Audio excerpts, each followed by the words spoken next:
Monte Carlo, July 1891. A small, balding Englishman walks into the Casino de Monte Carlo. His name is Charles Wells. He's 50 years old. He's bankrupt. In his pocket, 4,000 pounds. Borrowed. Wells isn't a gambler. He's an engineer, an inventor, a man who sells fake patents to widows in London. Every machine he ever built failed. Musical jump rope. Speed regulator. Torpedo for catching fish. But tonight, in 11 hours, he's going to break the biggest casino in Europe, 11 times in a row. Casino de Monte Carlo, owned by the Block family. Guaranteed reserve in every table. Backup vault under the building. 1,000 croupiers. 200 private detectives. The largest cash float in continental Europe. It has never been broken in a single session. Never. By midnight, croupiers will be wheeling cash from the vault on a handcart. By morning, an entire orchestra in London will be writing a song about him. And for the next 130 years, no one will figure out how he did it. Because Charles Wells took the method to his grave. To understand what happened in that casino, you need to understand the man walking through the door. Charles DeVille Wells, born 1841, Hertfordshire, England, raised in Marseille. His father was an English teacher in France. Wells called himself an inventor. He had one real patent, 1868, a device for regulating the speed of a ship's propeller. He sold it for 5,000 francs and never invented anything that worked again.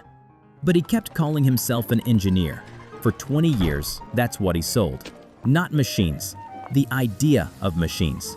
A musical skipping rope for children, a torpedo that would shoot underwater and catch fish, a railway that would run from Berck-sur-Mer to the coast in record time, a device that controlled steam through music. None of them worked. None of them existed beyond paper. But the patents looked real, the drawings looked real, and Wells was very, very good at talking. He'd find an investor, a widow, a retired officer, a small businessman with savings. He'd show them the patent, the diagrams, the numbers. He'd promise 20% returns. They'd give him money to manufacture the prototype. He'd take the money and disappear. By 1891, Wells had defrauded so many investors that he was working under fake names from a small office in London. One investor alone, a man named Cat, had given him almost 19,000 pounds. Wells spent it, all of it, on nothing. Now he was 50 years old. The investors were closing in. The fake addresses weren't working anymore. He was about to be arrested. He had one move left. A few weeks earlier, another investor, a man we still don't know the name of, had given Wells 4,000 pounds for a fuel-saving device. It was the last money Wells would ever raise. He didn't build the device. He bought a train ticket to the south of France. To understand why what happened next was impossible, you need to understand the building Wells walked into.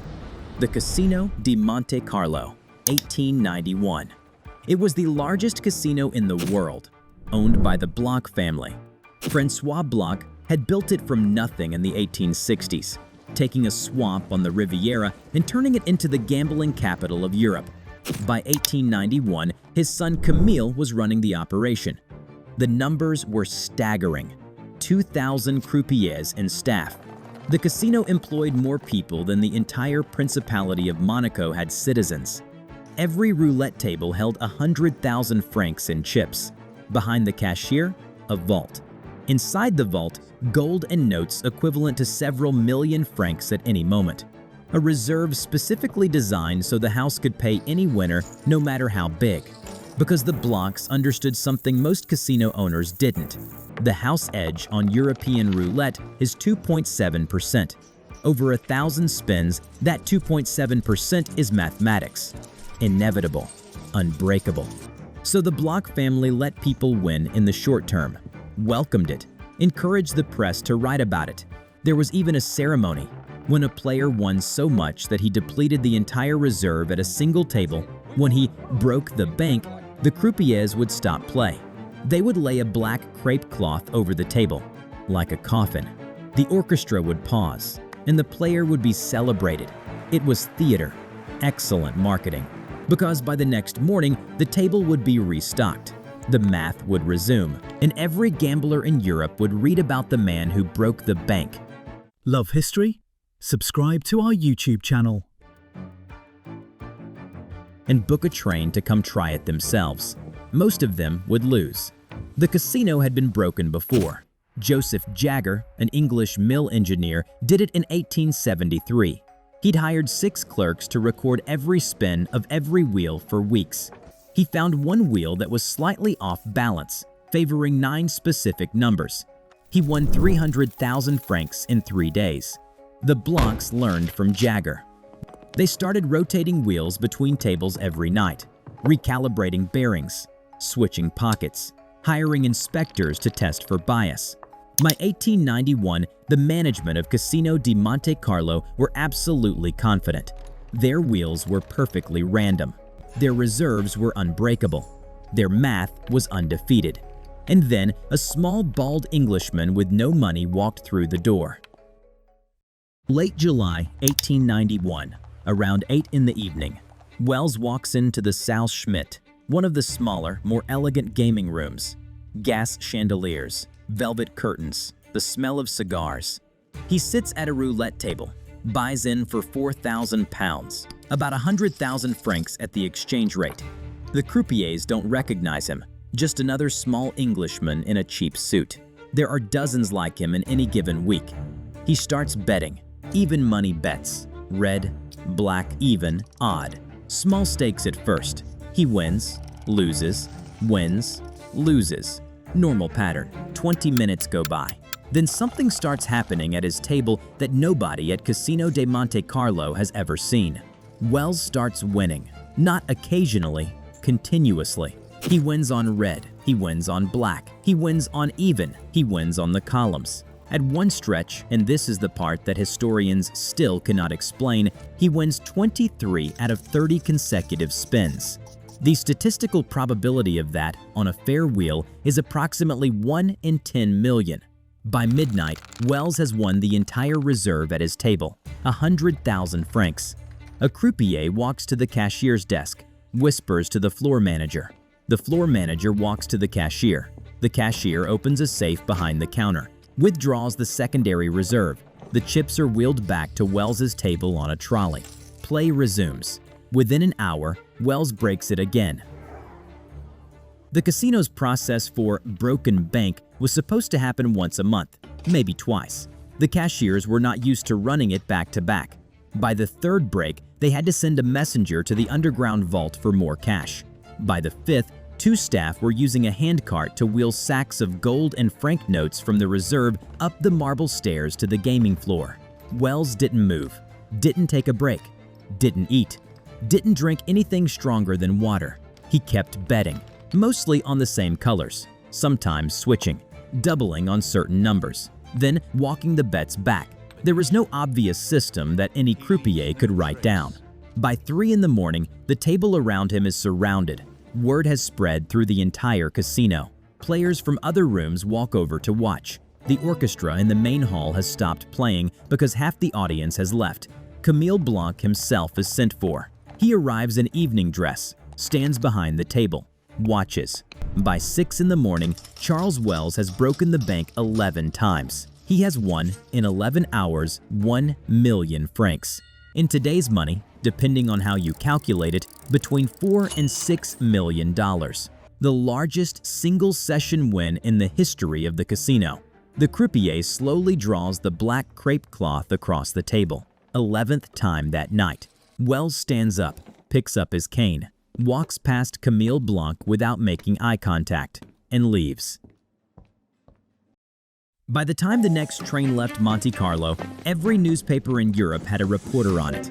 Within 48 hours, the story was on the front page of every British, French, and German daily paper. The Times, Le Figaro, Berliner Tageblatt, the man who broke the bank at Monte Carlo. The Casino de Monte Carlo had a problem bigger than the million francs. Because if Wells had figured out a system that worked, and the casino couldn't explain how, it threatened the entire mathematical foundation the business was built on. So Camille Bloch did what any rational casino owner would do. He hired investigators. Within a week, 2 private detectives were following Wells, watching where he ate, where he slept, who he met with. They found nothing.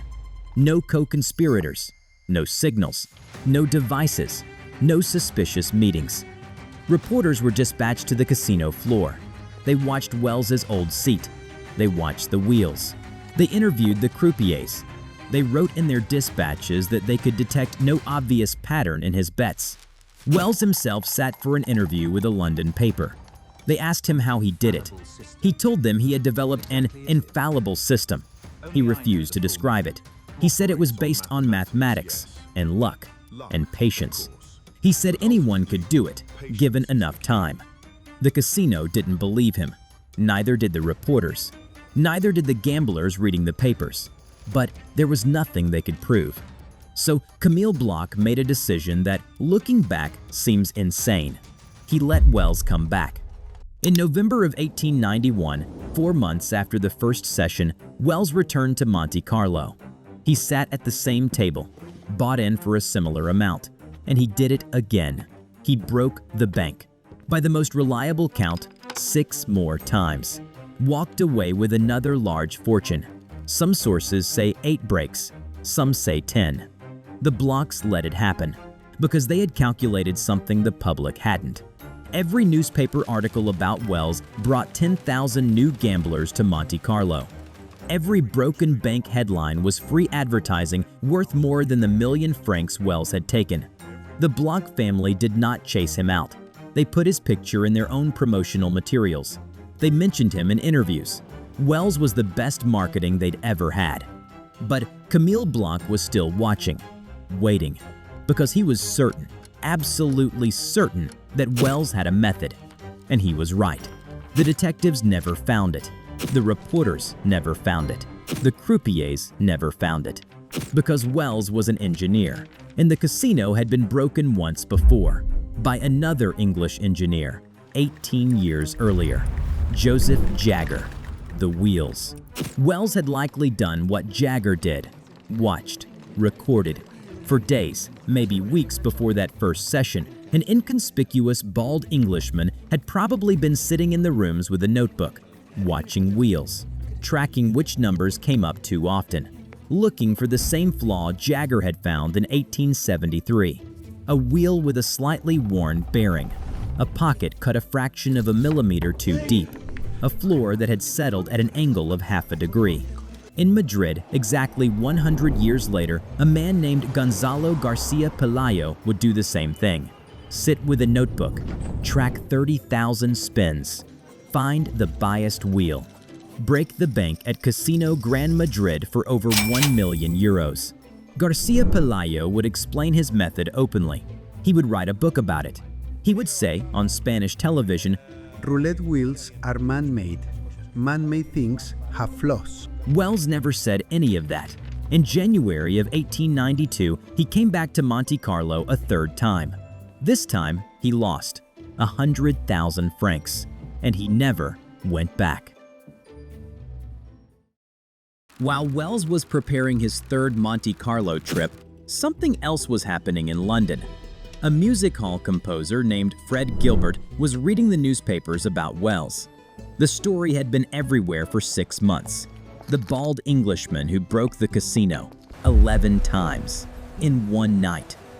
Gilbert sat down at a piano, wrote a song. As I walk along the Bois Boulogne with an independent air, you can hear the girls declare, he must be a millionaire. You can hear them sigh and wish to die. You can see them wink the other eye at the man who broke the bank at Monte Carlo. He took the song to a music hall singer named Charles Coborn. Coborn bought it for £10, and then Coborn performed it. He performed it in London, in Paris, in Berlin, in New York, in Vienna, St. Petersburg, Sydney. He sang it in 14 languages. He sang it over 250,000 times in his life. By the spring of 1892, every street performer in Europe was playing it on accordions and pianos. It was sung in pubs from Glasgow to Naples. American newspapers wrote that the song was unavoidable in any major city. It became the most popular song of the decade. The BBC still has Coborn's original 1903 recording in its archives. You can listen to it. The song is still in print. I've just got here through Paris from the sunny southern shore. I to Monte Carlo went. William Potter sings it in Lawrence of Arabia. You can hear the girls declare he must be It's in Alien Covenant. the man who broke the bank in Monte Carlo. For 130 years, the chorus, "The Man Who Broke the Bank at Monte Carlo," has never stopped circulating somewhere in the world. And Charles Wells, alive in 1892, watching this song explode across Europe, was furious because Fred Gilbert hadn't paid him a penny. Wells had become the most famous gambler in the world.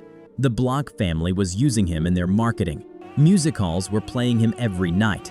Reporters were following him through Paris. But he hadn't won at Monte Carlo for 6 months. The money from the first 2 sessions was running out. The 3rd session had cost him. And his old life, the fake patents, the defrauded widows, the angry investors, was catching up. Wells made a calculation that would destroy him. He decided to use the fame. He decided to become an investment opportunity. He had a yacht built, a big one. He renamed it the Palais Royal. He sailed it around the French and English coasts. He started telling investors he was about to launch the largest steam shipping company in Europe, backed, of course, by his Monte Carlo fortune. The investors gave him money, a lot of it, and Wells did exactly what Wells had always done. He spent it.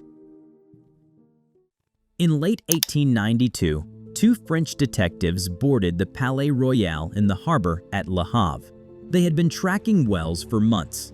The investors he had defrauded since coming back from Monte Carlo numbered in the dozens. The amounts were significant. They arrested him on the deck of his own yacht.